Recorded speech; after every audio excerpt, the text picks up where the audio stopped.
তিনি বলছেন, আচ্ছা আল্লাহ বলছেন দেখো আমি যে আকাশ বানাইছি একটু তাকায় দেখো তো, মা তারা ফি খালকির রহমানি মিন তাফাউত, আমার সৃষ্টি রহমানের সৃষ্টির মধ্যে কোনো ভুল ত্রুটি দেখা যায় কিনা একটু তাকায় দেখো তো। ফারজিল বাসারা হাল তারা মিন ফুতুর, আবার তাকাও, আবার তাকাও। সুম্মা রজিল বাসারা কাররাতাইন ইয়ানকালিব ইলাইকাল বাসারু খাসিআন ওয়া হুয়া হাসির। বারবার তাকাও, তাকাতে তাকাতে তোমার চক্ষু অবশ হয়ে ক্লান্ত হয়ে তোমার কাছে ফিরে আসবে, আমার সৃষ্টি নৈপুণ্যতার মধ্যে কোনো ভুল পাবে না। আল্লাহ তাআলা বলছেন একটু দেখো না, তুমি তোমার নিজের দিকে একটু তাকাও না, কি করে আমি তোমারে বানাইছি। ওয়ালাকাদ কাররামনা বানি আদম, আদম সন্তানকে আমি সম্মানিত করেছি। গাছপালার মতো আইন তোমার জন্য মানা বাধ্য নয়। আইন বলছিলাম কয় প্রকার মনে আছে? একটা আইন হলো কার জন্য? প্রকৃতির জন্য। আর একটা আইন কার জন্য? মানুষের জন্য। প্রকৃতি আল্লাহর আইন মানতে বাধ্য, মানতেই হবে, কিন্তু মানুষকে আল্লাহ তাআলা আল্লাহর আইন মানতে বাধ্য করেন নাই। এবার বুক ভরে নিঃশ্বাস নিয়ে বলেন আলহামদুলিল্লাহ। ওয়ালাকাদ কাররামনা বানি আদম, আমি তোমাকে সম্মান দিয়েছি। এই জন্য গরুর মতো, কুত্তার মতো, ছাগলের মতো, সূর্যের মতো, চাঁদের মতো আমি তোমারে আমার আইন মানতে বাধ্য করি নাই। ফামান শাআ ফালিউমিন ওয়া মান শাআ ফালিয়াকফুর, ইচ্ছে করলে আমার আইন মানতেও পারো, ইচ্ছে করলে আমার অবাধ্য হতে পারো। কে বলতেছেন? এখন জোরে বলবেন না আল্লাহু আকবার। কত বড় স্বাধীনতা দিয়েছে ইসলাম। কে বলে ইসলাম ফান্ডামেন্টালিস্ট? কে বলে ইসলাম প্রতিক্রিয়াশীল? কে বলে ইসলাম রক্ষণশীল? কে বলে ইসলাম মৌলবাদী? যারা বলে ওরা 100% মৌলবাদী। কত বড় কথা। আল্লাহ বলেন, আল্লাহ আল্লাহ আল্লাহ। কাফ আর নুনের মালিক কোন? যা বলবেন ওয়াইজা আরাদাল্লাহু শাইয়ান আইয়াকুলা লাহু কুন ফায়াকুন।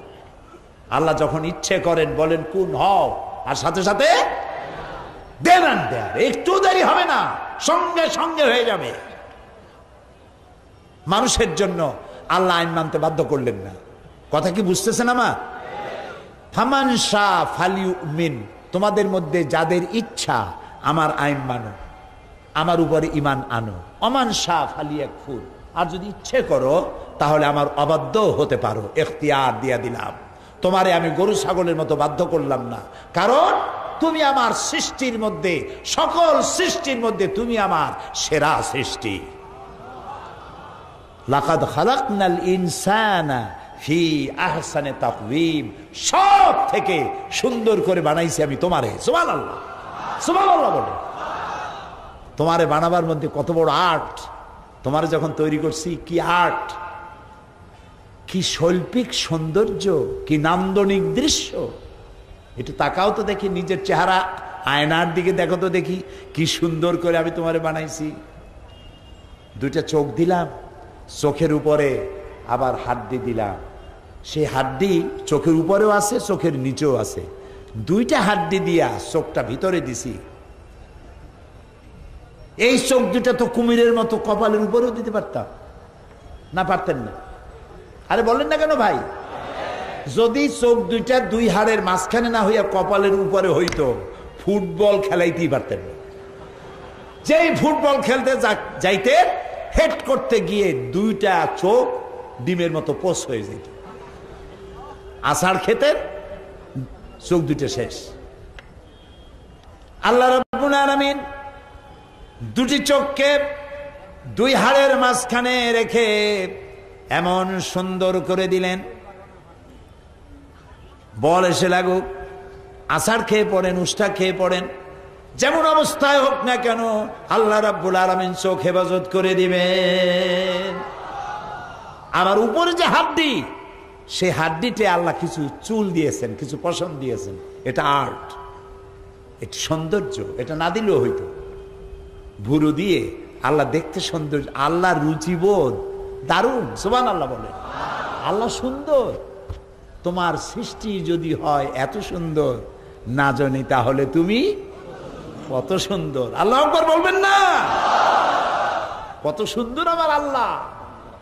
দেখেন না আল্লাহর রুচি। এই যে ফুল, প্রত্যেকটা জিনিস জোড়া লাগে, নর এবং নারী। বাচ্চার জন্য এই দুইটা লাগে। ফল হবে ফুল দিয়ে। ফুলের মধ্যে রয়েছে পুংকেশর এবং স্ত্রী কেশর। এ দুটোতে মিল হতে হবে। এই মিলনের কাজ কিভাবে হবে? ফুল তো নড়তে পারে না, ফুল তো এক জায়গা থেকে আর এক জায়গায় যেতে পারে না। সুতরাং এই কাজটা করাতে হবে কাউকে দিয়ে। এই কাজটা আল্লাহ ইচ্ছে করলে তেলাপোকা দিয়ে করতে পারতেন। তেলাপোকা চেনেন? সিলেটে কি বলবো? তেলসোরা। তেলসোরা। আমেরিকার মতো এরাকে তেল চুরি করতে গেছে। এ বড় তেলসোরা, বড় তেলসোর।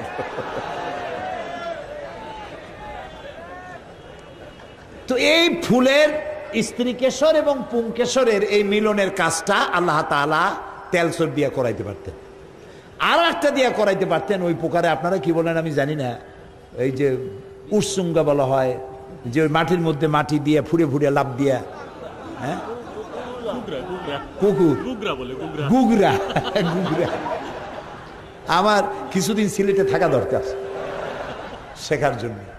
গুগরা, এই গুগরা পোকা, তেলা পোকা, এইসব পোকারে যদি আল্লাহ দায়িত্ব দিতেন গোলাপ ফুলের বা অন্য কোনো ফুলের পুংকেশর আর স্ত্রী কেশরের মিলন ঘটানোর জন্য, ফুলের ইজ্জত বাঁচত?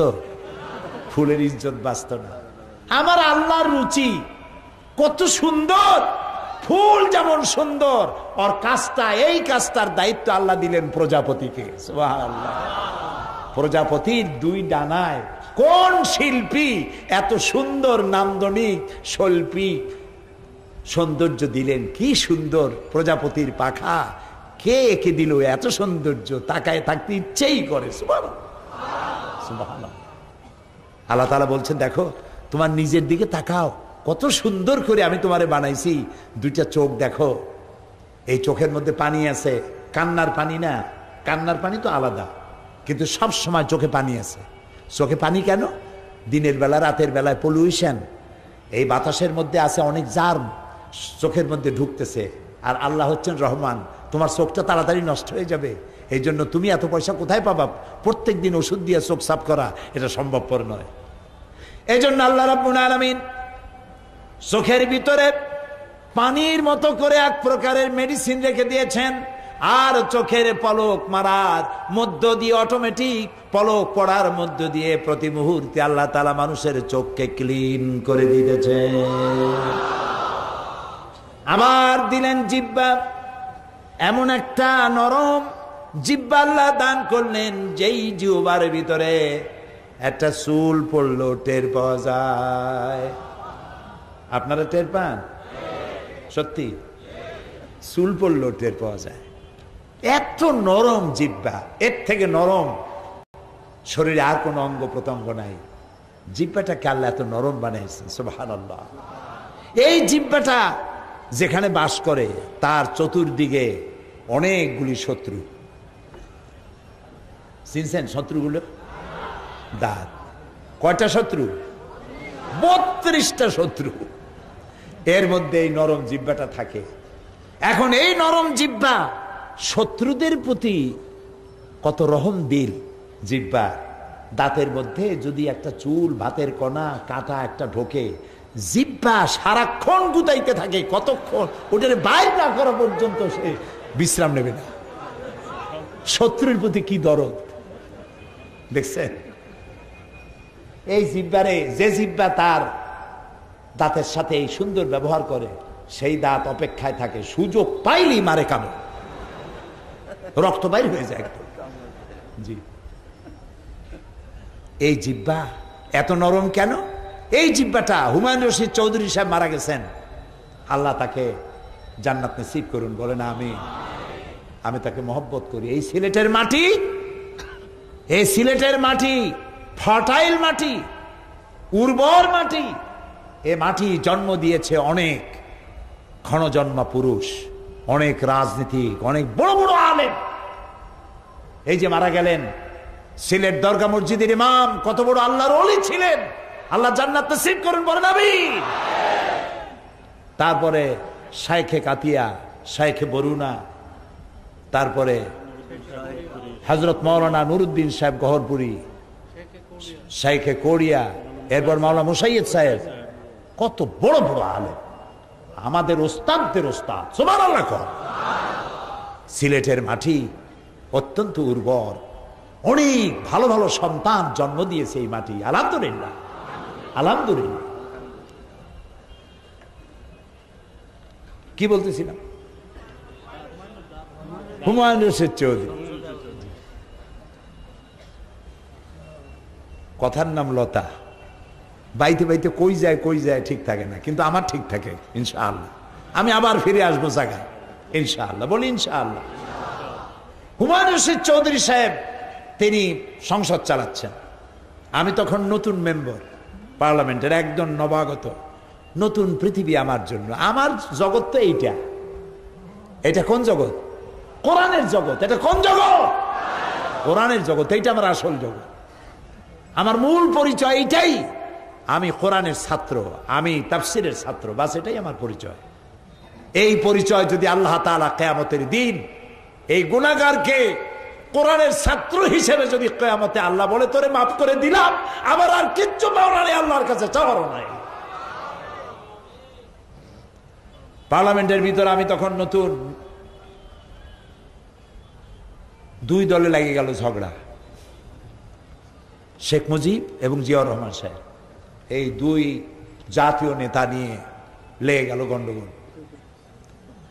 হুমায়ুন রশিদ চৌধুরী সাহেব হিমশিম খেয়ে যাচ্ছেন দুই দলকে কন্ট্রোল করতে গিয়ে। আমি একটা চিঠি দিলাম, মাননীয় স্পিকার, পরিস্থিতি কুল ডাউন করার জন্য যদি মেহেরবানি করে আমাকে একটু ফলোর দিতেন, আমি একটু কথা বলতে চাই। উনি আমার ওইটা পাইয়া এত খুশি হইলেন, উনি আমার নাম ঘোষণা করলেন। আর আল্লাহর এমন মেহেরবানি, আমি তখন একদম নতুন, সবাই বসে পড়লো দুই দিকে। আমি বললাম, মাননীয় স্পিকার, আল্লাহ রাব্বুল আলামিন মানুষের শরীরের ভিতরে জিহ্বাটা দিয়েছেন এত নরম, চুল পড়লেও টেল পাওয়া যায়।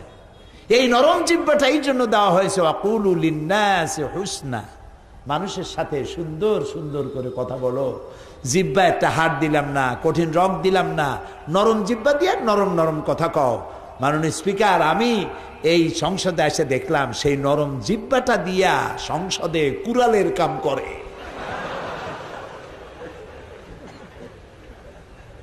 বাস একটা হাসাহাসির মধ্য দিয়া ঠান্ডা হলো। আরো কি বলছিলাম এখন তার মনে নাই। আমি তার জন্য দোয়া করি, হুমায়ুন রশিদ চৌধুরী সাহেবের জন্য।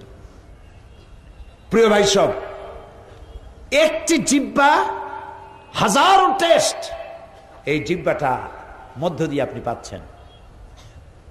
এক একটা স্বাদ এক এক রকম। মেশিন কয়টা? মাত্র একটা।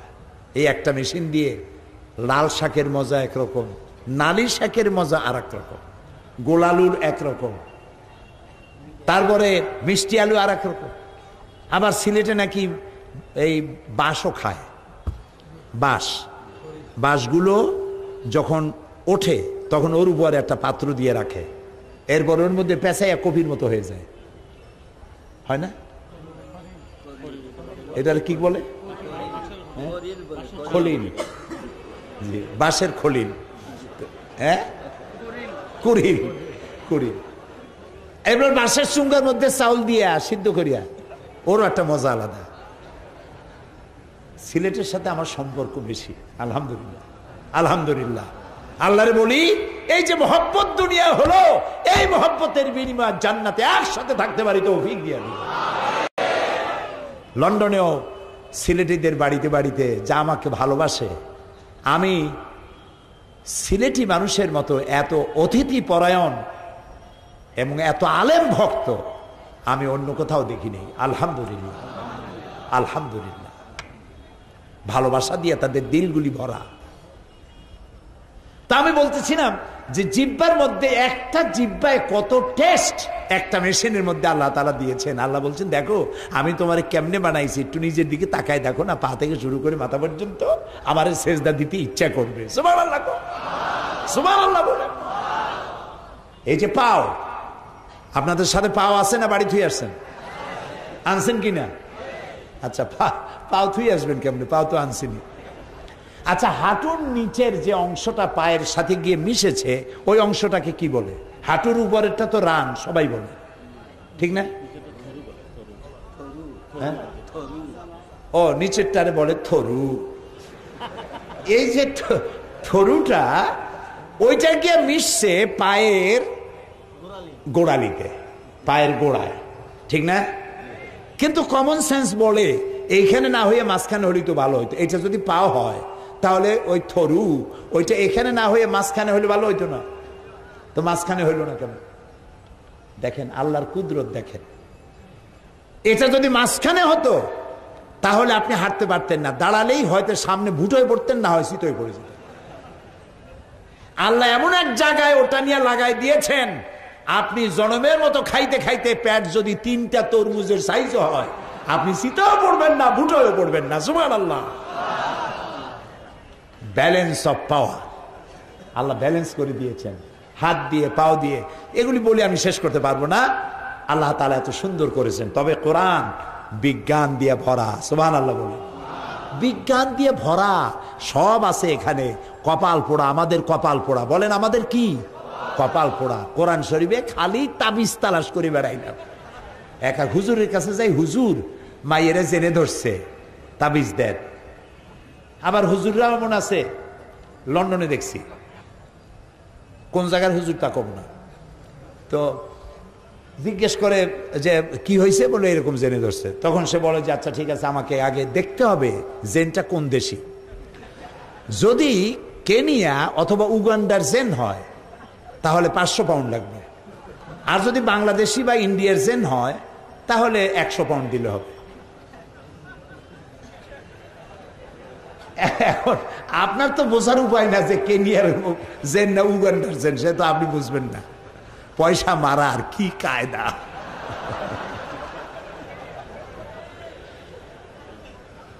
এই পয়সা এভাবে মারতেই থাকবে যতদিন আপনাদের চোখ না খুলবে। চোখ খুলতে হবে। আর চোখ খুলে দেয় কে? কোরআন। চোখ খুলে দেয় কে? চিল্লায় বলো। কোরআন চোখ খুলে দেয়। তো কোরআনে কারীমের কাছে শুধু তাবিজি আনতে গেলাম, আহারে এ কোরআন বিজ্ঞান দিয়ে ভরা। এই যে এখন বিজ্ঞানীরা বলছে যে মানুষ তৈরি হয় যখন, তখন তার মধ্যে একটা জিন তৈরি হয়। সেই জিনের মধ্যে লেখা দেয়, জিন মানে কিন্তু ওই মেয়ে লোকদের যে জেনে ধরে সেই জেন না, কিন্তু ইংরেজি জিন। এই জিনের মধ্যে তার ভালো মন্দ, বয়স ইত্যাদি সবকিছু জিনের মধ্যে লেখা থাকে।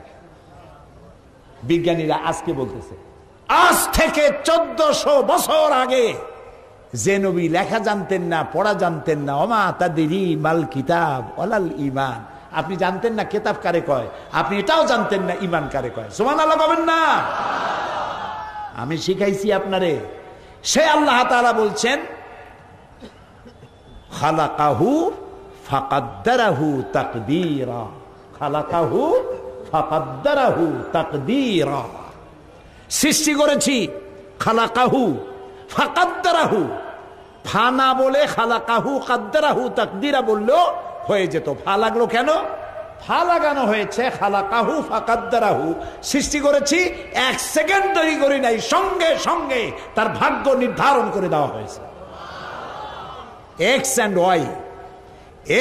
অ্যান্ড ওয়াই দুটো যখন মিল হয়ে গেল, সৃষ্টি হলো এবং তার ভাগ্য সেখানে লিপিবদ্ধ হয়ে গেল। কতদিন বাঁচবে, চোর হবে না ডাকাত হবে, গুন্ড হবে না বদমাশ হবে, মাস্তান হবে না কি হবে, মন্ত্রী হবে না এমপি হবে, আলেম হবে না জাহেল হবে, ছাগল হবে না পাগল হবে, কতদিন বয়স পাবে, দোজখে যাবে না বেহেশতে যাবে, গোষ্ঠী শুদ্ধ, সঙ্গে সঙ্গে লিপিবদ্ধ হয়ে যায়। সুবহানাল্লাহ।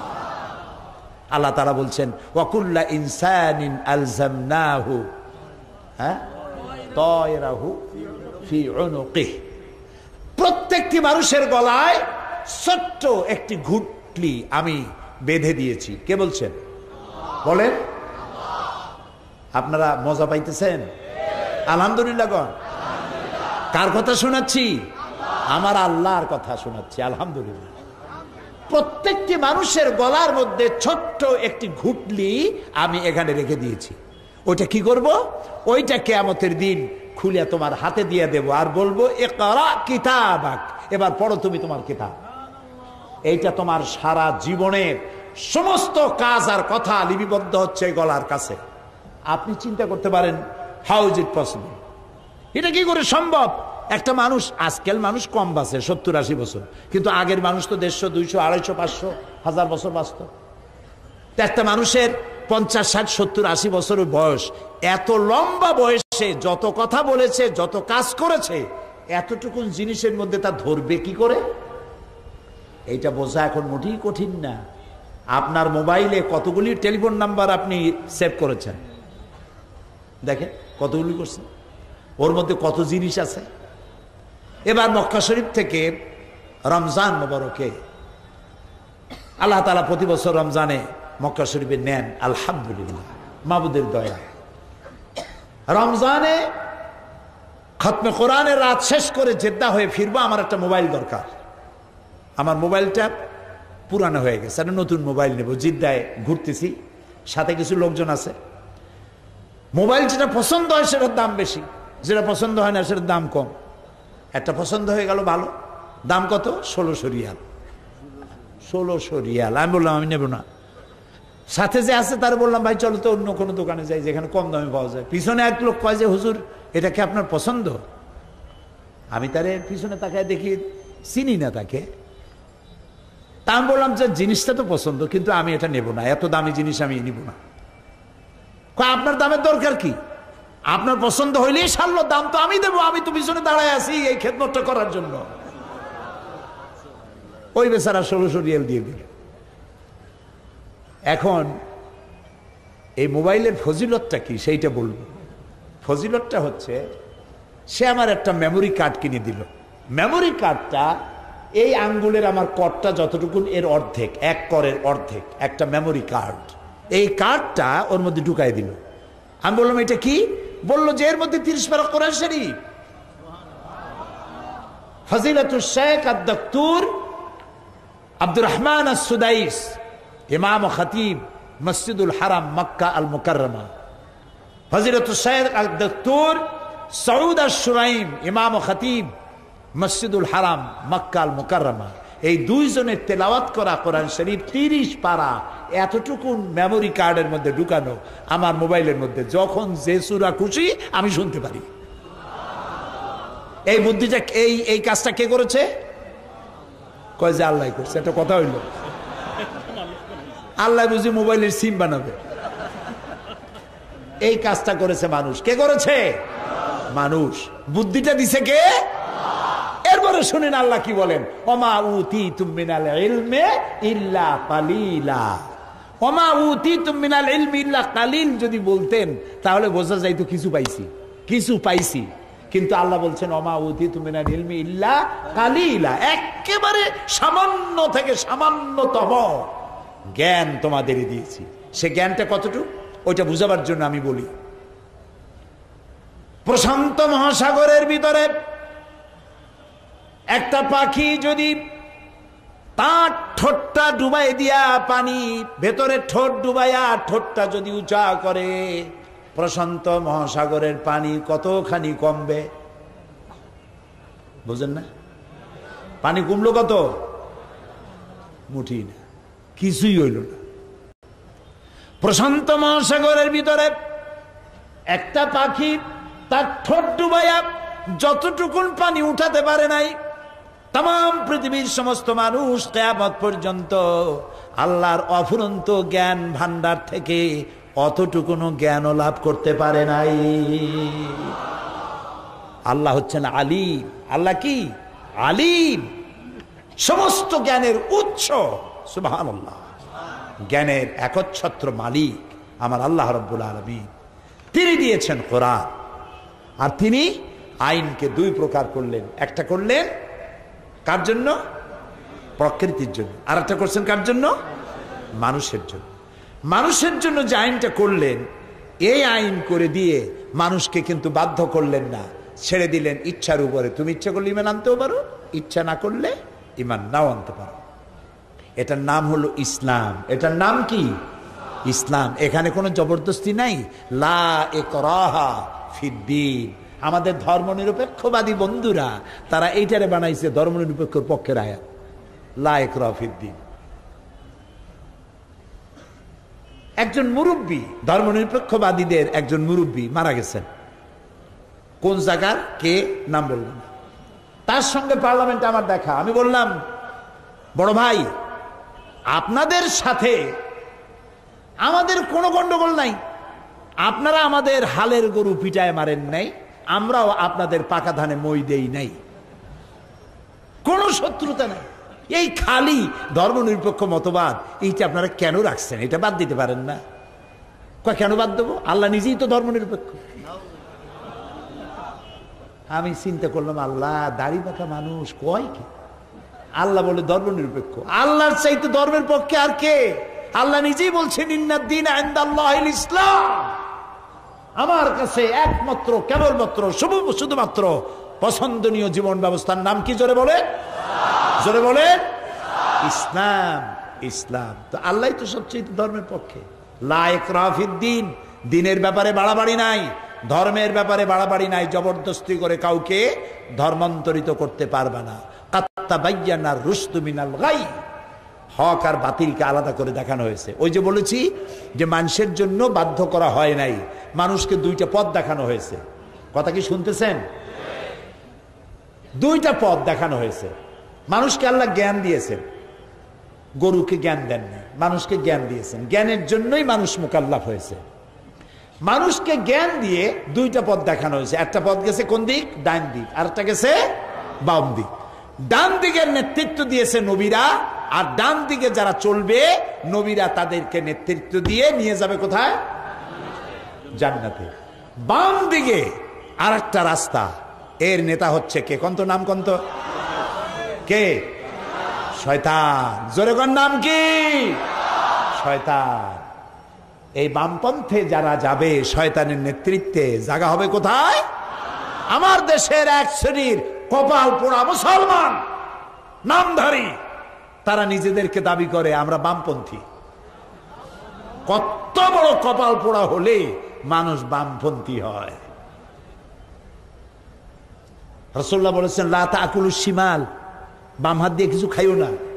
এই বাম হাত আমারই হাত, আপনারই হাত, কিন্তু বামের কিছু আলাদা কাজবাজ আছে, তাই না?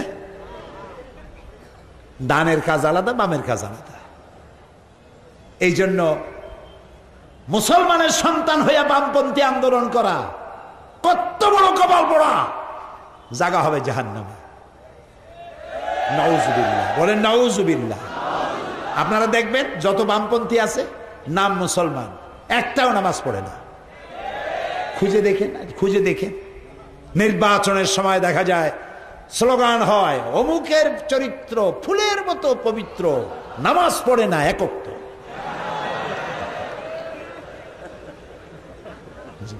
এই হলো বামপন্থী। তো আল্লাহ তাআলা ডাইন আর বাম দুইটা পথ দেখাই দিয়েছেন। এখন তোমার আকল আছে, আকল দিয়ে যা খুশি তাই করো। ডানেও যাইতে পারো, বামেও যেতে পারো। তবে আমি তোমাকে ইসলাম দিয়েছি। ইসলামী পথ হলো আসল পথ। এই পথে জোরাজুরি নাই, এ পথে কোনো বাধ্যবাধকতা নাই, মারধরি নাই, দাঙ্গা নাই, মারপিট নাই। রাসূলুল্লাহকে আল্লাহ তাআলা বলেছেন, ইন্নামা আনতা মুযাক্কিরুন লাস্তা আলাইহিম বিমুসাইতির। হে নবী, আমি আপনাকে দারোগা বানাই নাই, উপদেশক। শুধু উপদেশ দিয়ে যান মানুষকে। হেদায়েতের মালিক কে? আল্লাহ তাআলা। আল্লাহ ইচ্ছে করলে কি না পারেন। যারা নামাজ পড়বে না, আল্লাহ যদি ফেরেশতাদের বলেন ফজরের নামাজ পড়তে যেগুলো আসে নাই, থাপড়াইয়া সবগুলোর দাঁত ফেলায় দাও, পারতেন না? পারতেন না? এই যে রাতের বেলায় নিষিদ্ধ পল্লীতে যারা যায়, আল্লাহ তাদেরকে ড্রেনের মধ্যে ফেলাইয়া সাপ দিয়ে কাটাইয়া মারি ফেলাইতে পারতেন না? পারেন না? আবার যারা তাহাজ্জুদের নামাজ পড়তে যায় পথে পথে টাকা পয়সা কুড়াই পাইতে পারতো না? এগুলো আল্লাহ করেন না। আল্লাহ বুদ্ধি দিয়েছেন, দুইটা রাস্তা দিয়েছেন, বাড়াবাড়ি নাই, কড়াকড়ি নাই। ইসলাম পৃথিবীতে আসছে সভ্যতার বিকাশের জন্য। বর্তমান পৃথিবীতে যেটা হচ্ছে এটা হচ্ছে ওয়ার অফ সিভিলাইজেশন, সভ্যতার যুদ্ধ, সভ্যতার বিরুদ্ধে অসভ্যতার যুদ্ধ। ইসলাম হলো সভ্যতা।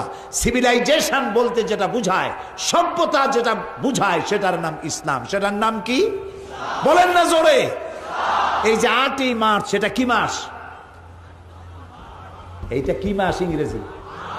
মার্চ। এই মার্চ মাসের 8 তারিখে আন্তর্জাতিক নারী দিবস পালিত হলো, ঠিক না? আমি এটিএন বাংলায় প্রতি শুক্রবার আমার বক্তব্য প্রচারিত হয়, জানেন আপনারা।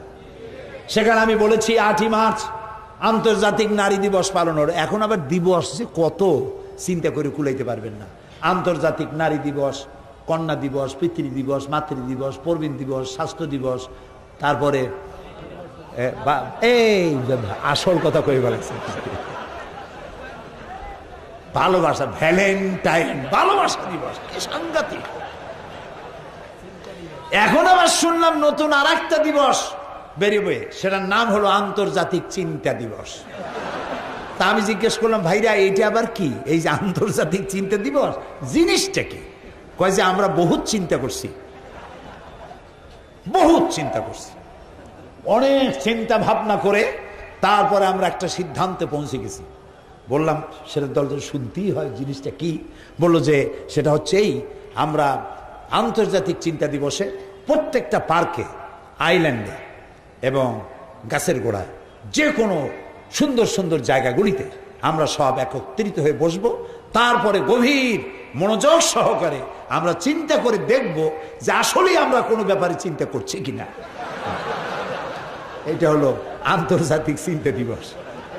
নেই কাজ তো খই ভাজ, কোনো কাজ না থাকলে যা হয়। তো আন্তর্জাতিক নারী দিবস, আমি বললাম নারীর মর্যাদা। একদিন আপনারা নারী দিবস পালন করলেন, র্যালি করলেন, সমাবেশ করলেন, মিছিল করলেন, কবি, সাহিত্যিক, দার্শনিক সবগুলি আইনা বক্তৃতা, কবিতা, ছড়াছড়ি ইত্যাদি সব করলেন। নারীর মর্যাদা কি আদায় করতে পারলেন? নারীর সম্মান কি আদায় করতে পারলেন? নারী অধিকারের মানিকেই যে বেলি রোডের, ঢাকার বেলি রোডের রাস্তার ফুটপথে পা ঝুলাইয়া পরের ছেলে আর পরের মেয়ে এক জায়গায় বসে বসে চিনাবাদাম চাবানো, এটা কি নারীর অধিকার? দিনের আলোকে অথবা রাতের আধারে জাতীয় সংসদের চতুর্পাশে কপত কপতি বাগবাকুম করে বেড়ানো, এটাই কি নারীর অধিকার? নাউজুবিল্লাহ, এটা নারীর অধিকার নয়। নারীর সম্মান ইসলাম দিয়েছে, সুবহানাল্লাহ। সেটাও আজকে আমার বিষয় নয়। ভালোবাসা দিবস, ভালোবাসা দিবসের ভণিতা তো তারাই করবে যাদের ভালোবাসা জীবনে নাই। আমার প্রত্যেকটা দিন ভালোবাসা। আমি মুসলমান, চিল্লায় বলো আমরা কি? আমার প্রত্যেক দিন ভালোবাসা, আমার জন্ম ভালোবাসা, আমার বেঁচে থাকা ভালোবাসা, আমার মৃত্যু ভালোবাসা। যাদের জীবনে কোনো ভালোবাসা নাই, ওদের জীবনে অন্তত বছরে একবার ভালোবাসার নামে ভণিতা করা লাগে। ভণিতা বুঝেন তো? একটু ভণিতা করা লাগে। এই যে ইউরোপ, আমেরিকায় যায় দেখেন পাগল কোন দেশে বেশি? আমেরিকায়। সব থেকে বেশি পাগল কোথায়? আমেরিকায়। পাগল হবে না কেন?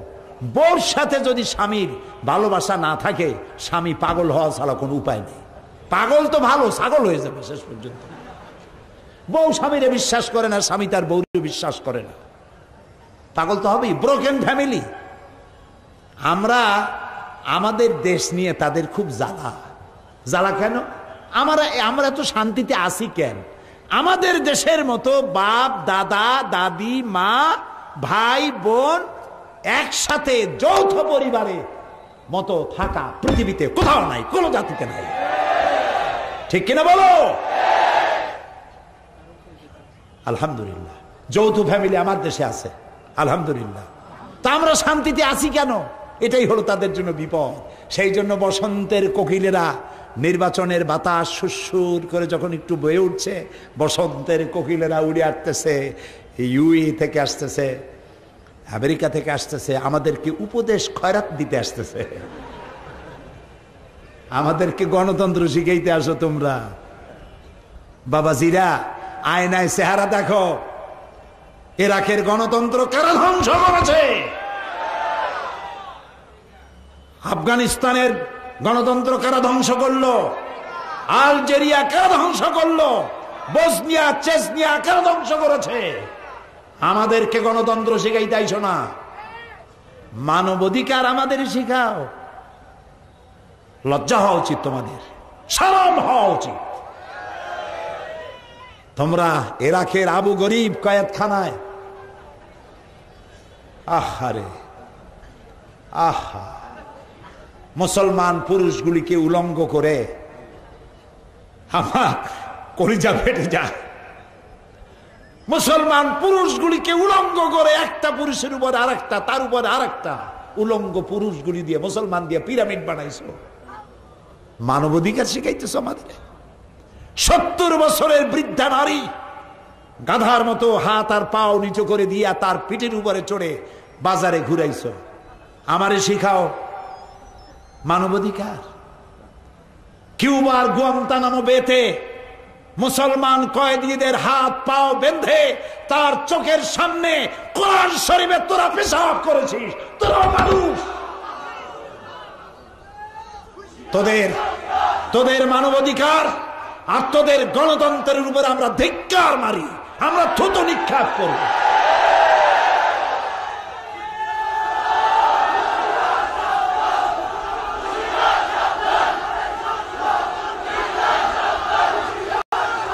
প্রিয় ভাই সব, হুঁশিয়ার সাবধান দিয়ে কাম নাই, আমরা সাবধান হই আগে, আমরা আগে সাবধান করি। আমি কোরআন শরীফ সামনে নিয়ে কোনো জাতিকে আমি অভিশাপ দিতে চাই না। আমি আল্লাহর কাছে দোয়া করি, আল্লাহ তাআলা এই অবুঝদেরকে তুমি হেদায়েত দাও। মুসলমান যে সেরা জাতি তা তাদের বোঝার তৌফিক দিয়ে দাও। আমার রসুলের কাছেও বন্দি এসেছিল, রসুল্লাহর কাছে বন্দি আসে নাই? রসুল্লাহর কাছে বন্দি আসে নাই? আরে ভাই কথা বল না কেন? রসুল্লাহ কি ব্যবহার করেছেন?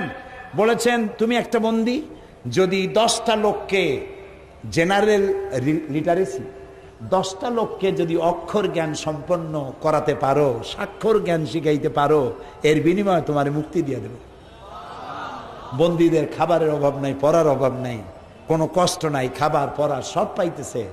আমার মূর্খ লোকদেরকে শিখাও, তোমাদেরকে মুক্তি দিয়ে দেবো। সুবহানাল্লাহ। আমার এই কোরআন শরীফের মধ্যে আমার আল্লাহ বলেছেন কারো দেবতাকে গালি দিবা না। সুবহানাল্লাহ কইতে ইচ্ছা করে না? কারো মন্দির ভাঙবা না, কারো গির্জা ভাঙবে না, আমার আল্লাহ বলেছেন। ইসলাম সব থেকে সহনশীল পৃথিবীতে। সুতরাং আমাদেরকে গণতন্ত্র, মানবাধিকার এইসব জিনিস আমাদেরকে শিখাইতে আইসো না, বরং তোমরা তোমাদের আয়নায় তোমাদের চেহারাটা দেখো, তোমাদের চেহারা শরীফ একটু ভালো করে দেখো। এই যে কদিন আগে ওহাইও এবং ফ্লোরিডায় কি হইল, রেটিনা আর কি রেটিনা না কি বলে না বলে, হ্যাঁ ক্যাটরিনা, রিটা আর ক্যাটরিনা, এইসব নাম আমরা শুনি নাই। তোমরা পাপ করবা মর্ডার, আল্লাহর আযাবও হবে মর্ডার আযাব। যে ধ্বংস হয়েছে 100 বছরের মধ্যে এই সব শহর তারা আর করতে পারবে না। তোমরা কি করেছো সেখানে দুস্থদের, দুর্গতদের সাহায্যের নাম করে এমন মেয়ে লোক কম আছে যাদেরকে তোমরা ধর্ষণ করো নাই। আমরা গরিব হতে পারি, আমার দেশ গরিব হতে পারে, কিন্তু ডিজাস্টার হলে পরে, ঘূর্ণিঝড় হলে পরে, অথবা জলোচ্ছ্বাস হলে পরে, কোন এলাকা বিধ্বস্ত হলে পরে আমার দেশের লোকেরা সাহায্য দিতে গিয়ে নারী ধর্ষণ করেছে। এই দৃষ্টান্ত বাংলাদেশে নাই। কাজে আমাদেরকে শিখাইতে আইসো না। প্রিয় ভাই সব, সেই জন্য বলি সকলকে, আমরা আমাদেরকে চিনতে শিখি। আমার নাম মুসলমান, আলহামদুলিল্লাহ বলে। নবী করিম সাল্লাল্লাহু, আজকে আর বাড়াবো না, নবী করিম সাল্লাল্লাহু আলাইহি ওয়াসাল্লাম ইসলামী রাষ্ট্র তৈরি করে বিদায় হয়ে গেলেন। মদিনার এক সুন্দরী যুবতী নারী যাচ্ছিল এক আত্মীয়র বাড়ি, পথে সন্ধ্যা হয়ে গেল। তারপরে সে চিন্তা করলো, অবিবাহিতা যুবতী নারী, সারা জীবনের লালিত সতীত্ব আজ আমার শেষ হয়ে যাবে যদি কোনো পরপুরুষের সামনে পড়ি। শুনতেছেন? ইতিহাস, ইতিহাস সোনার অক্ষরে লেখা থাকবে কিয়ামত পর্যন্ত। যুবতী নারী, সন্ধ্যা হয়ে গেল মরুভূমির ভিতরে, নির্জন মরুভূমি। দেখতে পেল এক যুবক পুরুষ তার দিকে আগায় আসতেছে। যুবক পুরুষকে আসতে দেখে ভয়তে বসে পড়েছে, গায়ের রক্ত হিম শীতল হয়ে গিয়েছে। এক্ষুনি আমার সতীত্ব সব শেষ। অলংকার তো যাবেই, ওটা তো কোনো ব্যাপার না, কিন্তু আমার জীবনের, একটা নারীর জীবনের সতীত্ব হচ্ছে তার শ্রেষ্ঠ সম্পদ। যুবক এই অন্ধকারের ভেতরে যুবতীটির সামনে এসে দাঁড়ালো। যুবতীর চোখের দিকে তাকায়ছে যুবক ছেলেটি, রক্ত ফ্যাকাশে চেহারা যুবতীর। যুবক বলছে, মা, আমাকে দিয়ে তোমার কোনো ক্ষতি হবে না, আমাকে দিয়ে তোমার কোনো অনিষ্ট হবে না। মা, মা তুমি ভয় পাচ্ছ কেন? তুমি কোথায় যাবে আমাকে বলো, আমি নিরাপদে তোমাকে পাহারা দিয়ে তোমার গন্তব্যে পৌঁছে দেব। আমার পরিচয় শোনো, আমি মুসলমান। আল্লাহু আকবার। ইসলাম এই মুসলমান তৈরি করেছিলেন। ইসলাম, এই ইসলাম দিয়ে পৃথিবীতে রাসূলুল্লাহ এই ইসলাম নিয়ে এসেছিলেন, আর এই মুসলমান তিনি তৈরি করেছিলেন। আমি এবার মিশর সফর করেছিলাম। মিশরের জীবনে আমার মিশরে যাওয়া হয়নি। এবার আল্লাহ তাআলা আমাকে মিশর যাওয়ার তৌফিক দিয়েছিলেন। আরবি এক প্রবাদ আছে, মান লাম ইয়ারাল মিসরা লাম ইয়ারাদ দুনিয়া। যে মিশর দেখে নাই সে নাকি দুনিয়া দেখে নাই। আমি আমার 5 দিনের অভিজ্ঞতায় দেখলাম যে সত্যি মিশর না দেখলে দুনিয়া দেখা হয় না। হাজারো সভ্যতার লালন ভূমি মিশর। কি দেখলাম সেখানে সেটা আজকে বলবো না, কালকে বলবো ইনশাআল্লাহ, যদি আল্লাহ কালকে বাঁচায়। আপনারা মনে করাই দিয়েন, কালকে বলবো। আজকে বলতে চাই যে ইসলাম আল্লাহ তাআলা আমাদেরকে দিয়েছেন একটা নিয়ামত, আলহামদুলিল্লাহ বলি। এখানে কোনো বাড়াবাড়ি নাই। আল্লাহর আইন, আল্লাহর আইন কি? এই যে আল্লাহর আইনের জন্য মারামারি হচ্ছে। শেখ রহমান আর একটা কি, এরে সিদ্দিকুল্লাহ বলবেন, বাংলা আমার মায়ের ভাষায় শয়তানের নামের সাথে বাংলা জোড়া বাংলা নামের অপমান করা হবে। ওরে সিদ্দিকুল্লাহ বলুন।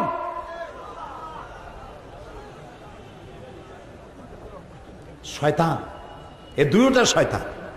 এ দুটো কি? শয়তানের চাইতেও নিকৃষ্ট শয়তান। নাম রাখছে জামাতুল মুজাহিদিন, নাম রাখা উচিত ছিল জামাতুল শায়াতিন, শয়তানের জামাত। আল্লাহর আইন বাস্তবায়ন করতে গেছে। কিভাবে বাস্তবায়িত করবে? বোমা মারে। কেন বোমা মারবা? বোমা মারতে হবে কারণ আল্লাহ নিজে বলেছেন, ওমান লাম ইয়াহকুম বিমা আনজালাল্লাহু ফাউলাইকা হুমুল কাফিরুন। যারা বিচার ফয়সালা করে, আল্লাহর আইন ছাড়া বিচার ফয়সালা করে, ওরা কাফের। সুতরাং বাংলাদেশে যত বিচারপতি আছে সব কাফের, এগুলারে মারো।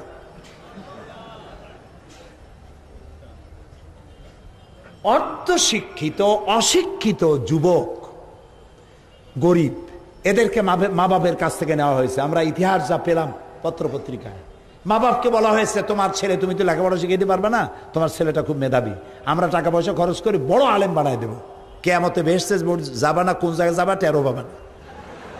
তো মা বাপ মনে করেছে বিনা পয়সায় যদি এত বড় আলেম হয় তা আচ্ছা ঠিক আছে নিয়ে যাও। 2-2.5 বছরের মধ্যে মা বাপের সাথে দেখা নাই, বোনের আদর নাই, ভাইয়ের যত্ন নাই, বন্ধুদের সংস্পর্শ নাই, মা বাপের সাথে সাক্ষাৎ নাই। সমাজ সম্পর্কে তাদেরকে বিদ্রোহ করে তোলা হয়েছে। বলা হয়েছে এই সমাজ, গণতন্ত্র হারাম। দেখেন না বাংলাদেশে বিভিন্ন দেওয়ালে দেওয়ালে লেখে গণতন্ত্র হারাম, বাইনাত পত্রিকার নাম দিয়া। দেখছেন আপনারা? গণতন্ত্র হারাম, নির্বাচন হারাম, ভোট হারাম, লং মার্চ হারাম, তাহাজ্জুদের নামাজ জামাতে পড়া হারাম, মেয়ে লোকেরা ঈদের নামাজে যাওয়া হারাম। আমার মনে হয় যে জাহেলের কাছে একখানা কিতাব আছে, কিতাবের নাম হলো কিতাবুল হারাম। ওখানে হারাম ছাড়া কিছু নাই, সব হারাম। শয়তান, জোরে বলেন কি? আরে ভাই, গণতন্ত্র যদি হারাম হয়, বোঝেন কথা, নির্বাচন আর গণতন্ত্র যদি হারাম হয় তাহলে সরকার গঠনের পদ্ধতি কি? নবী করিম সাল্লাল্লাহু আলাইহি সাল্লাম যদি বলতেন ইন্তেকালের সময় যে আমার মেয়ে নেতৃত্ব দেবে, আমার স্ত্রী নেতৃত্ব দেবে, কার বাবার হিম্মত ছিল প্রতিবাদ করা? বলেন। হযরত আবু বকর, ওসমান, আলী রিদওয়ানুল্লাহ তাআলা আলাইহিম আজমাইন তারা ইন্তেকালের সময় যখন জিজ্ঞাসিত হয়েছেন আপনার পরে নেতৃত্ব কে দেবে, কি জবাব দিয়েছেন তারা? তারা বলেছেন তোমাদের মধ্যে যে ব্যক্তি আল্লাহকে সব থেকে বেশি ভয় করে এবং বেশি যোগ্য দক্ষ তাকে তোমরা নেতা বানায় নিও। এটাই গণতন্ত্র, এরই নাম গণতন্ত্র। তখন বিচারপতি মারো, শুরু হয়ে গেল বিচারপতি মারা। বিচারপতির সামনে যাচ্ছে, ইয়া আলী বলে মারতেছে বোমা। জালো গাড়িতে মারলো দুইটা শেষ। বিচারপতি একটা হিন্দু একটা মুসলমান ধরা পড়লো। এরপরে বরিশালে জিজ্ঞাসাবাদ হল, ইন্ট্রোগেশন করা হলো, তুমি কেন মারছো? কয় যে ও যে আল্লাহর আইন চালু করে না। তুমি কি চাও? আমি আল্লাহর আইন চাই। আরে বেটা তুই তো এখন মরবি, আমি যদি মরো তো কি হবে? কয় তো আমি মরলে তো শহীদ হয়ে যাব। আরে বেটা তুই শহীদ হবি, তুই তো মানুষ খুন করে এসেছিস। চট্টগ্রামে বোমা মারলো, আত্মঘাতী বোমা। এই বোমায় পুলিশ, কর্তব্যরত পুলিশের গায়ে বোমা লাগলো, পুলিশের গোস্ত ছিটকে গাছে উঠল, বিল্ডিং এর দেওয়ালে লাগলো। এই দৃশ্য টেলিভিশনে দেখলাম। নিহত পুলিশের টুকরা টুকরা গোস্ত পড়ে আছে এক জায়গায়, গাছের সাথে ঝুলানো। তার জুতা, তার জামা, তার বুট, তার মাথার হেড এ পড়ে আছে এক জায়গায়। আর তার পাশে তার এক সহকর্মী পুলিশ, এই খণ্ড বিখণ্ড পুলিশের দেহের পাশে দাঁড়ায় এক জীবিত পুলিশ দাঁড়ানো, দুই চোখ দিয়ে পানি বেয়ে বেয়ে পড়তেছে। কি অপরাধ করেছে পুলিশ? বাংলাদেশের পুলিশ বাহিনী সব থেকে কম বেতনে বেশি সার্ভিস দেয়। ওদের রাত নাই, দিন নাই, ওদের শীত নাই, ঈদ নাই, হওয়া নাই, মরা নাই, 24 ঘন্টা ডিউটি করে কম পয়সায়। এই পুলিশটাকে মারলে তার ছোট্ট একটা মেয়ে তার বাপের লাশ দেখে দৌড়াচ্ছে, আর এক একজনকে জড়ায় ধরে বলছে আমার বাপের অপরাধ কি, আমার বাপরে মারলো কেন? কে জবাব দেবে? আত্মঘাতী বোমা মারতে গিয়া দুইটা হাত দুইটা পা উড়ে গেছে এক শয়তানের। তারে নিয়ে গেছে, ওরে পানি দিল হসপিটালে, পানি চাইলো যে পানি খাবো, পানি দিল। কয় যে তুমি মুসলমান না? নার্সকে জিজ্ঞেস করছে তুমি মুসলমান? বলে হ্যাঁ মুসলমান। তো বাম হাত দিয়ে পানি দাও কেন? বাম হাতের পানি আমি খাবো না। কত বড় সুবিশা! মানুষ খুন করে ধুয়ে আসছে, ও এখন তালাশ করতেছে বাম হাত আর ডাইন হাত। তা আমি চট্টগ্রাম তাফসীর মাহফিলে ওয়াজ করতে গিয়ে বলছিলাম যে একজনের মদ খাওয়ার অভ্যাস ছিল, লোকটার ছিল মোষ। আছে না কিছু লোক মোষ রাখে খুব, দেখবেন টেলিভিশনেও দেখা যায়, বক্তৃতা করে। এত মোষ যে সব মোষ এক জায়গায় করলে জুতার একটা ব্রাশ হয়। এই রকমের মোষ দিয়া মুখ ঢাকা, দিনের আলোতেও বোঝার উপায় নাই যে লোকটা হাসে না কান্দে। এই মোষ নিয়া তারপরে সে মদ খাওয়া অভ্যাস, ডান হাত দিয়ে মোষ এরকম ঠেলিয়া উঁচু করে ধরিয়া বাম হাত দিয়ে গিলতেছে। একজনে জিজ্ঞেস করলো ভাই তুমি মদ খাবাতে এত কষ্ট করে খাও কেন? কয় যে ভাই সে আছে এক কাহিনী। বলে কি?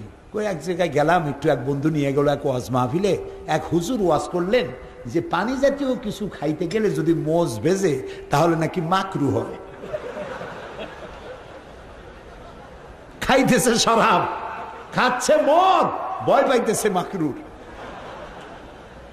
বোমা মেরে মানুষ হত্যা করে তারপরে সে এখন আসছে হ্যাঁ বাম হাতের পানি খাবো না।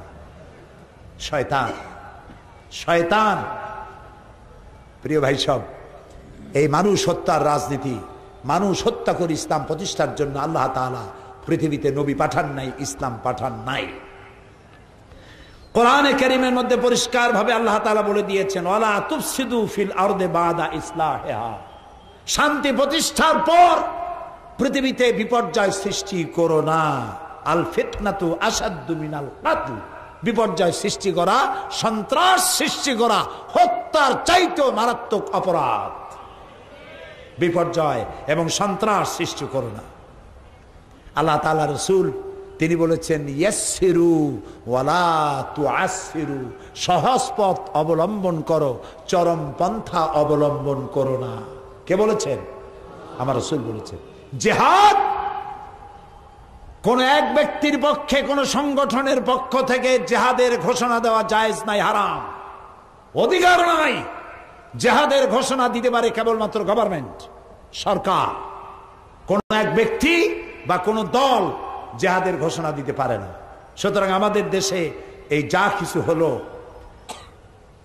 যারা মানুষ হত্যা করলো, অমাইয়াকতুল মুমিনান মুতাআম্মিদান ফাজাযাউ জাহান্নাম, আল্লাহ তাআলা বলেছেন যে ব্যক্তি কোন মানুষকে হত্যা করবে, মুমিনকে হত্যা করবে, তার জায়গা হবে কোথায়? জাহান্নাম। যারা বলেন জায়গা হবে কোথায়? জাহান্নামে জায়গা হবে। আল্লাহ তাআলা কোরআনে কারীমের মধ্যে পরিষ্কার করে বলেছেন, মান কাতালা নাফসান বিগাইরি নাফসিন আও ফাসাদিন ফিল আরদ ফাকান্নামা কাতালান নাস জামিআ। এই পৃথিবীতে যদি কেউ একটা মানুষকে কেউ হত্যা করে, সেজন্য সারা পৃথিবীর সব মানুষকে হত্যা করলো। বলেন নাউজুবিল্লাহ। একটি মানুষকে যদি কেউ বাঁচায় দিল, সেজন্য সারা পৃথিবীর সমস্ত মানুষকে বাঁচার সুযোগ করে দিল। সুবহানাল্লাহ বলেন। সুতরাং যারা আল্লাহর কাছে রাসূলুল্লাহ বলছেন, নবী করিম সাল্লাল্লাহু আলাইহি সাল্লাম বলছেন যে আল্লাহর কাছে এই পৃথিবীটা ধ্বংস হয়ে যাওয়া সহজ, একটা মানুষ নিহত হওয়া এর থেকে বেশি কঠিন। বাংলাদেশে এই জামাতুল মুজাহিদিন, হরকতুল জিহাদ, আর কি জুমরাতুল মাসাকিন, আরো একটা নাকি নতুন আবিষ্কার হয়েছে, নতুন নতুন নাম শুনতেছি, সেটার নাম হয়েছে নাকি আল জঙ্গিতুল জংলা। কোন জঙ্গল থেকে এগুলো বাইর হবে আল্লাহই জানে। জি, মানুষ হত্যা করা এদের কাজ। বলেন নাউজুবিল্লাহ। আল্লাহর মেহেরবানি, বাংলাদেশ সরকার এদেরকে গ্রেফতার করেছে, এদের সমস্ত অস্ত্রপাতি ধরা পড়েছে। আলহামদুলিল্লাহ বলেন। এখনো বাকি আছে, এখনো নাকি বাকি আছে। সরকারকে আমরা ধন্যবাদ জানাই, আলহামদুলিল্লাহ বলেন। সর্বপ্রথম শুকরিয়া জানাই আল্লাহর, চিল্লায় বলেন আলহামদুলিল্লাহ। যত অস্ত্র ধরা পড়েছে সবগুলি বোমা যদি বিস্ফোরিত হতো, বাংলাদেশ ভাঙ্গে চুরিয়া মঙ্গল গ্রহে চলে যেত, ঠিক কিনা? আল্লাহ সব ধরাই দিয়েছেন। এই জন্য আমরা প্রশংসা করি আল্লাহ রাব্বুল আলামিনের। তারপরে মাল্লাম ইয়াশকুরিন নাস ফালাম ইয়াশকুরিল্লাহ, যে ব্যক্তি মানুষের কৃতজ্ঞতা স্বীকার করতে জানে না, সে আল্লাহর শুকরিয়া আদায় করতে জানে না। আমরা কৃতজ্ঞতা স্বীকার করি সরকারের, কৃতজ্ঞতা স্বীকার করি আমার পুলিশ বাহিনী, র্যাব কোনো আলাদা বাহিনী নয়, পুলিশ, বিডিআর, আর্মি, এদের মধ্য থেকে বাছাই করা এলিট লোকদেরকে বাছাই করে সুশিক্ষিত, দক্ষ, যোগ্য লোকদের দিয়ে র্যাপিড অ্যাকশন ব্যাটালিয়ন তৈরি করেছে সরকার। এই র্যাবকে আল্লাহ তাআলা আরো যোগ্যতা বাড়িয়ে দিন, বলেন আমিন। শেখ রহমান ধরা পড়েছে সিলেটে, আলহামদুলিল্লাহ বলেন আলহামদুলিল্লাহ। সিলেটের পবিত্র মাটিতে শয়তান থাকতে পারে নাই, আল্লাহ ধরাই দিয়েছে, আলহামদুলিল্লাহ বলেন। সুতরাং সারা বাংলাদেশ বলেছে আলহামদুলিল্লাহ। আর একটি গোষ্ঠীর কলজায় খুব দুঃখ, তারা বলছে ইন্না লিল্লাহ। এত তাড়াতাড়ি ধরা পড়লো কেন? আরো কিছু মরতো, আরো বদনাম হইতো। যাকগে, আল্লাহ দয়া করে ধরাই দিছে, সব ধরা পড়বে, সব ধরা পড়বে ইনশাআল্লাহ, বলেন ইনশাআল্লাহ। ইসলাম মারদাঙ্গা করার জন্য আসে নাই। বলতে পারেন তাহলে রাসূলুল্লাহ যুদ্ধ করলেন কেন? রাসূলুল্লাহ যত যুদ্ধ করেছেন সবগুলি যুদ্ধ ছিল ডিফেন্সিভ, সবগুলি প্রতিরক্ষামূলক, নিজে আক্রমণ করে যুদ্ধ করেছেন, এর কোনো দলিল নাই। সুবহানাল্লাহ বলেন। ইসলাম মারদাঙ্গা নয়। আল্লাহর আইনটা কি, সেই আল্লাহর আইন সম্পর্কে আমি কথা বলবো আগামীকাল, বলেন ইনশাআল্লাহ। সেই জন্য আপনারা আপনাদের ভাই বোন সবাইকে ডেকে নিয়ে আসবেন, বন্ধু বান্ধব সবাইকে নিয়ে আসবেন আগামীকাল। আনবেন তো সবাই? একজনে ৩-৪ জন নিয়ে আসবেন। কোরআনের এই কথাগুলি শুনে যদি হেদায়েত নসিব হয়ে যায়, বাংলাদেশ আলহামদুলিল্লাহ শান্তির নিবাস হবে। আমরা এখন মোনাজাত করব, মোনাজাতের জন্য বসেন। প্রিয় ভাই সব, মোনাজাত হয় কার কাছে একটু বোঝেন আগে কথা। মোনাজাত হয় কার কাছে বলেন না? তো মোনাজাতের নাম শুনে যদি আপনি হাঁটেন, তাহলে ফেরেশতার ক্যামেরায় আপনার চেহারাটা উঠবে কিভাবে? নাউজুবিল্লাহ কর। এখন আকল বলে কোন জিনিস যদি থাকে, হাঁটার মতো বেয়াদবি করবেন না, এটা বেয়াদবি। মোনাজাতের নাম শুনে হাঁটা এটা কোনো মুসলমান মুমিনের কাজ? আগামীকাল এই কথা যেন আমার বলা না লাগে। আমি জানি সিলেটের মানুষের অত্যন্ত ভদ্র সুশিক্ষিত। কালকে যদি কেউ এরকম হাঁটেন, আমি বুঝবো সে সিলেটের মানুষই না, আর এক জায়গায়। আল্লাহ রহম করুক, আমরা বলি আমিন। আগামীকাল আপনারা আপনাদের ভাই বোন বন্ধু বান্ধব সবাই নিয়ে আসবেন, আলোচনা হবে ইসলামী আইন কি জিনিস, এটা কি মারামারি, খুনাখুনি, দাঙ্গা, এটা জিনিসটা কি, এটার উৎপত্তি কেন হলো, পরিণতি কি, যাচ্ছি কোথায়, দায়িত্ব কি, এই কথাগুলি আগামীকাল বলবো যদি আল্লাহ তৌফিক দেয়, বলি আমিন। এখানে এখন মোনাজাত হবে, মোনাজাতের পর আজান হবে, এশার নামাজ জামাতে আদায় করবেন। ঢাকা থেকে অনেকগুলো লাইব্রেরি এসছে, মোবাইল লাইব্রেরি, অনেক বই আছে, আপনারা বইগুলো কিনে নিয়ে যাবেন। বিশেষ করে মিশরে আমি কি দেখেছি কালকে বলবো, কিন্তু ওটা আমি বই লিখে ফেলেছি, রাস্তায় রাস্তায় বই লিখছি। এখন চিন্তা করেন মিশরের রাস্তা কত ভালো যে রাস্তায় বসে, গাড়িতে বসে বই লেখা যায়, কেমন দেশ। আমি কালকে সে কথাগুলি বলবো। বইয়ের নাম রেখেছি নীল দরিয়ার দেশে।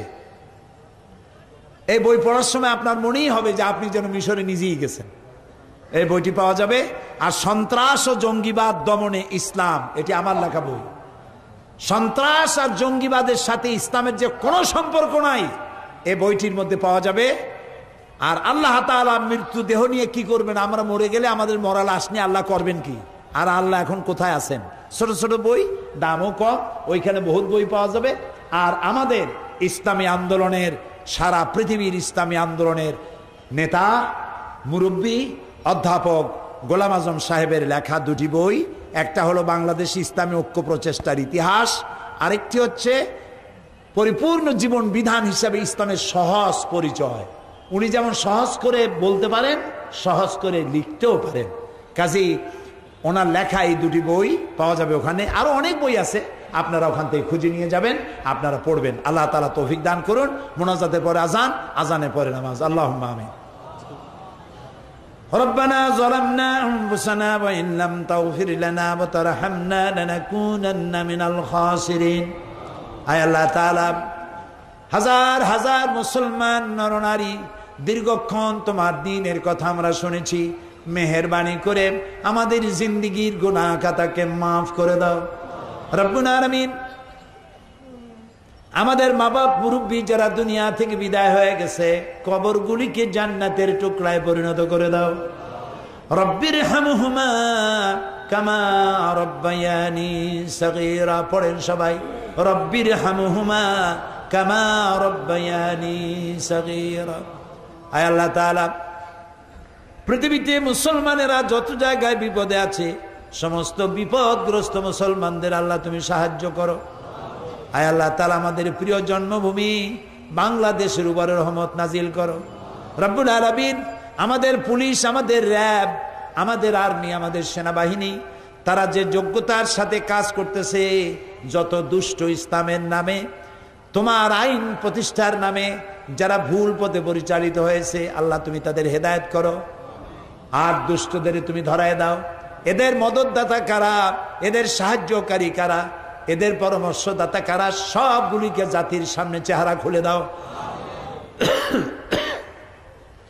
আল্লাহ তাআলা, আগামীকাল এই মাহফিল শেষ হবে, তুমি দয়া করে আগামীকালকের মাহফিল সফলভাবে মাহফিল পরিচালনার সুযোগ করে দিও।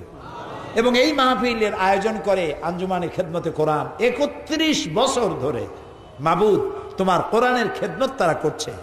বিশাল আয়োজন, বিশাল প্যান্ডেল, লাইট, মাইক, মঞ্চ ইত্যাদি, অনেক খরচ হয় তাদের। আল্লাহ তাআলা সিলেটি ভাই বোনদেরকে আঞ্জুমানে খেদমতে কোরআনের এই বিশাল খেদমতে শরীক হওয়ার মতো আর্থিকভাবে সহযোগিতা করার তৌফিক সকলকে দান করে দিও। সবাই যেন যাওয়ার সময় টাকা দিয়ে যায়, এবং আগামীকাল টাকা নিয়ে এসে আঞ্জুমানে খেদমতে কোরআনের সমাজ গঠনমূলক কাজে বেশি পরিমাণে সহযোগিতা করতে পারে এই তৌফিক আল্লাহ তুমি দিয়ে দিও। ربنا تقبل منا إنك أنت السميع العليم وتب علينا إنك أنت التواب الرحيم سبحان ربك رب العزة عما يصفون وسلام على المرسلين والحمد لله رب العالمين واجعل آخر كلامنا عند الموت لا إله إلا الله محمد رسول الله। السلام عليكم ورحمة الله।